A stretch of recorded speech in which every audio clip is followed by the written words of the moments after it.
Their kidnapping has shocked the world, and now these first images of Nigeria's missing girls are likely to cause further distress.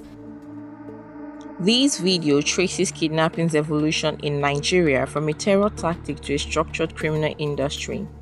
SBM Intel's decade of data shows confirmed schoolchild ransoms totaling at least 7.987 billion naira between 2014 and 2025, a fraction of the broader economy. Between July 2023 and June 2024, kidnappers demanded nearly 11 billion naira across 1,130 incidents, receiving just over 1 billion naira. The following year, demand soared to 48 billion naira with 2.56 billion naira paid and 4,722 civilians abducted. The numbers reveal a self-sustaining economic model exploiting governance failure. On 28 November 2025, Kwara State shut schools in 4 local government areas, Isin, Irepodo, Ifelodun and Ikiti, all in southern Kwara, after bandits demanded 100 million naira per kidnapped church worshipper. Days earlier, Niger State closed all schools following the abduction of over 300 students, while the federal government shuttered 41 unity colleges nationwide. These closures are symptoms of a structured kidnapping industry that generated $1.7 million between July 2024 and June 2025, financing weapons and perpetuating violence. Between 2014 and 2025, confirmed ransoms for kidnapped school children reached at least 7.987 billion naira, a fraction of the true toll.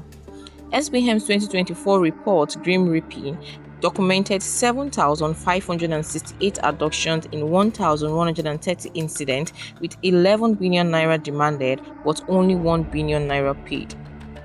By 2025, the locust business recorded 4,722 civilians taken in 997 incidents, with demand soaring to 48 billion naira. Payment fell to just 5.3% of the total demanded. What began as extremist tactics has metastasized into a low-barrier criminal enterprise, fueling a parallel economy of cattle rustling, illegal mining, and informal taxation. The ledger begins in April 2014 when Boko Haram abducted 276 girls from Chibok. The 4.8 billion naira ransom reportedly paid by the federal government was a watershed moment. It sent an unequivocal message. Mass abduction was not merely a terror tactic, but a viable high-yield business model. The state had both the will and the capacity to pay. After Chibok, the pattern proliferated across the northwest. By 2024, our reporting identified Zamfara, Kaduna, and Katsina as kidnapping epicenters, with hundreds of incidents and thousands of victims. Collaboration between Boko Haram factions and bandit kidnappings blurred conflict lines. Extremist groups were linked to about 1/3 of documented ransom payments, including the 766 million naira paid for Justice Haruna Mishal in Borno. The numbers also tell a story of escalating ambition.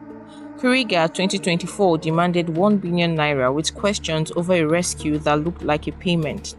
The road led to St. Mary's in November 2025. 2 billion naira reportedly flown by helicopter to Boko Haram commander Ali Ngude across the Cameroon border. A terrifying evolution in scale and logistics. The escalation in ransom demands is inextricably linked to Nigeria's broader economic crisis. Our 2025 report, The Economics of Nigeria's Kidnap Industry, reveals a stark divergence between naira payments and their dollar equivalents. In 2022, 653 million naira equated to $1.13 million.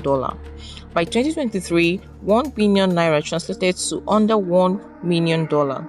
In the latest cycle, a record 2.56 billion naira paid to kidnappers amounted to just $1.66 million. This divergence shows criminals demanding higher naira ransoms to compensate for the currency's collapse, effectively turning kidnapping into a hedge against inflation. The naira's depreciation means kidnappers must demand ever higher sums to maintain value, transferring the country's financial woes onto traumatized families. Simultaneously, the pool of high net worth individuals has shrunk as the World Bank estimates 139 million Nigerians now live in poverty, 61% of the population. As more citizens have become poorer from a stagnant economy, more are resorted to kidnapping for ransom as a survival strategy, expanding the criminal enterprise beyond its traditional confines. The data reveals a deeply uncomfortable truth. Both federal and state governments have participated in this ransom economy. Chibok and Dapchi were federal, Kankara, Kagara, Jankebe, Afaka, and Tejina were state. Kuriga and St. Mary's returned to a federal responsibility. This is not a failure of one level of government, but systemic collapse across Nigerian governance. Beyond the school gates, the state absence is absolute. In January 2026, bandits killed 5 park rangers in Oyo State, reportedly instigated by illegal miners. In Shiroro, bandit groups partitioned territories with Islamic factions to monetize mineral resources. Farmers are killed in Benue. Communities are raided in Niger. Security operations announced after mass killings rarely translate into territorial control. Armed groups withdraw, then regroup. Each ransom payment does more than free hostages. It undermines the state's monopoly on force, confirms that citizens cannot be protected, and signals that violence is a profitable negotiation tactic.